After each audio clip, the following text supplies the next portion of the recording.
Welcome to another edition of your Extra Time Unlocked la kwiKakasi FM igama uSamkelo the Sports Mchita. Namhlanje sikhuluma about probably one of my favorite sporting events ekhona la eKZN. It's the Duzi Canoe Marathon. It takes place every year and this year is no different. Iyaqala nje akusasa njengoba sazi ukuthi it's a 3-day event where sizobona our top canoers participating khona la eThekwini irace esuka eMaritzburg iziphelela eBlue Lagoon. But joining me umakade bebona ebale race kumsawenkosi Mtolo noSiboniso Khwela who've done this before.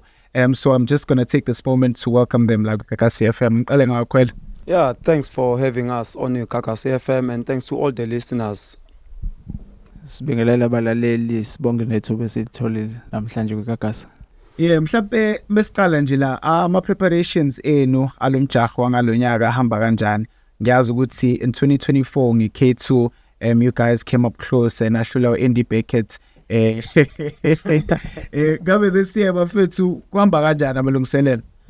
Amalungiselelo ethu ngingasho ukuthi ahamba kahle kakhulu although noma ke earlier ke kwaqala ke kwaba nenqushuqushe ezincane ezibe khona la kade mina ngihamba noBonga Ntinga umsawenkosi ehamba nobhuti wakhe uSandile Mtolo kwase kuba khona ama changes esibe nawo ngelast minute nje kwaba khona ke ushintsho esilenzile just before end of January la shintshe khona ophathini ngagcina sengihamba nomsawenkosi uSandile ubhuti wakhe wasehamba noBongani kodwa nje konke kuhamba kahle and futhi sinethemba ukuthi into ezoyenza ngalendlela sonke sifisa ngayo ngoba sisiye sagibela nomsango 2024 saqeda so number 2 so sinethemba ukuthi alukho ushintsho olukhulu ngase lube khona ngaphandle ukuthi nje solungisa amaphutha mina soba uthu ukuthi lo mdlalo kwenzeka lendlela esifisa ngayo. Ngiyazi ukuthi kube ne-pre-race ekhona mekade ikhona kulezi insuku edlule ihambe kanjani leyo race mhlawumbe yini enibonile kuyona mhlawumbe ama points ngawasebenzisa obviously not giving away a strategy obviously izinto eni-pick up ile encane nje ezonisiza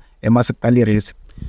Ya kuningi kakhulu esikufundile ngomdlalo wayizolo noma ngeke ngikwazi ukubala on air but bekuwukuthi si tripper I-route because it was 27 kilometers and then eqaleni kwe-race besinomqondo othile ukuthi sizokwenzani until la and then from la to la then bekuyinhloso ukuthi nje sichecka ukuthi kuyi-distance enganani or senze isikhathi esinganani lana la and then so during the race so attacker kuphi nakuphi.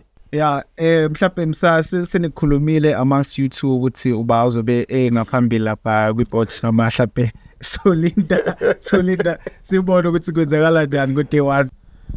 Isa confused and ngizothi why is confused ngoba last K2 yethu nomsa 2024 imina ngiTravis Kepe sasi happy soba ukuthi mina ophambili kulonyaka futhi sibuye nalo mentality ukuthi imina futhi uTravis Kepe phambili kodwa sibe nenkinga ke manje ukuthi njengoba sesiphuma kophathini abahlukene ngithema ngifika mina esikebheni sami sayade ambulance nobhuti wakhe ngathola ukuthi mina ngikwazi ukuhlala phambili isikebhe sifushane kwasiphoqa ukuthi umsama kube yena ohlala phambili kule race esiphuma kuyona indlela drive ngayo na indlela esirace ngayo mina ngibe happy kakhulu. La unenkinga manje na ukuthi ufuna kube yimina ophambili mina nami ngifisa manje kuba uyena ongahlala phambili futhi enye into edala lonto ke vele phela lento ekhethu ukuthi ndisadana libohlala phambili if lo hleli phambili ekwazi ukufocus emfuleni etitle line aba right all the time futhi ekwazi ukupace K2 ihlale kwi higher pace kodwa inganibulali kodwa ipace ikwazi uba phezulu with less effort.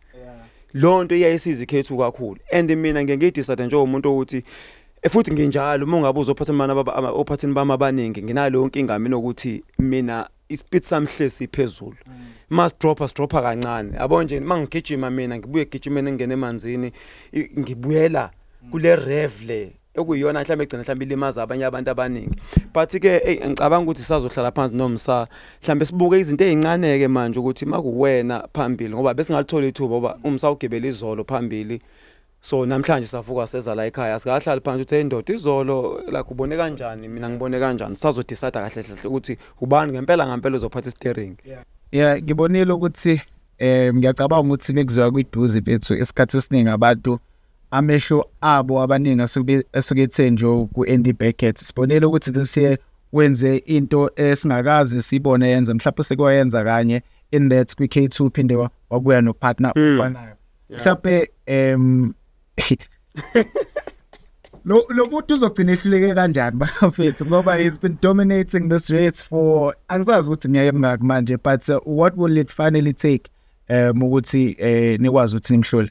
No, akulula ukumshiya uEnd ngoba umuntu onzima kakhulu naye, and then nje bese kayiwina iduzi sekulula futhi ukuthi aphinda win. So emqondweni wakhe unokuwina vele, noma nathi sinephupho onesifiso sokuthi ngelelanga simshiye, kodwa siyazama ngawo wonke amandla. I think mhlambe ukuba nesponsor esimkhokhela noma sikwazi ukumenzela izinto eziningi kakhulu kuyamsiza naye ngoba khona izinto thina singakwazi ukuzenzela zona, but kulonyaka sibile naye negenge ekwazi ukusponsor ya Plus Trading esizile nathi ukuthi i-invest kuthina is not about ukuthi befaka imali kuphela, but be understand i-background ye sport, because nabo babagwedle, so bayazi ukuthi imali bayifaka kuphi izokwenzana.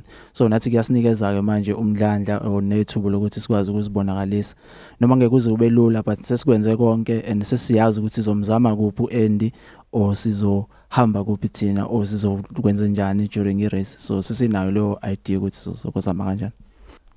Akwela mhlawumbe umubuka o day 1 o day 2 no day 3 njengoba nje umjaho uhlukaniswe into 3 stages, which one of these days would you say is the most difficult? Engakusho iduzi i-race enzima kakhulu ngoba ihlanganisa kahle izinto ezo3 where fana ukwazi ukugijima and uphinde ukwazi ukugijima neskepe, ukwazi ukugwedla futhi ukwazi ukubhukuda ngoba lapha kuthi uzakudlalwa ubuphume kusona isikebhe sakho lezi uyithola usumbhukude manje ungazi kanjani nawe. So ziningi izinto ezihlanganisana nasejimini ke mawuyojima mfethu nakhona kunjalo uhlanganisa izinto eziningi oyijimayo la afanele ube khona i-good runner, ukwazi ukugijima nesikepe, ukwazi futhi ube best of ukugwedla.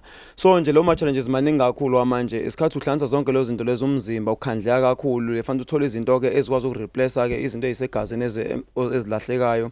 Nengakusho nje ngeduzi njoba iyo3 days awukwazi uthuna ngo day 1 ukuthi I'm going all out ukuze ngishiye abantu ngoba sasele lo munye 2 days. So mawenze njalo obvious uyakhokha ke kulezi zinsuku esoyizilandela, especially njoba usuku lesibili lo day 2 lu 45 km ukusuku olude kakhulu oluvuna abagwedli futhi kakhulu abanjengo Beckett ngoba they were strong khona kakhulu phela uBeckett.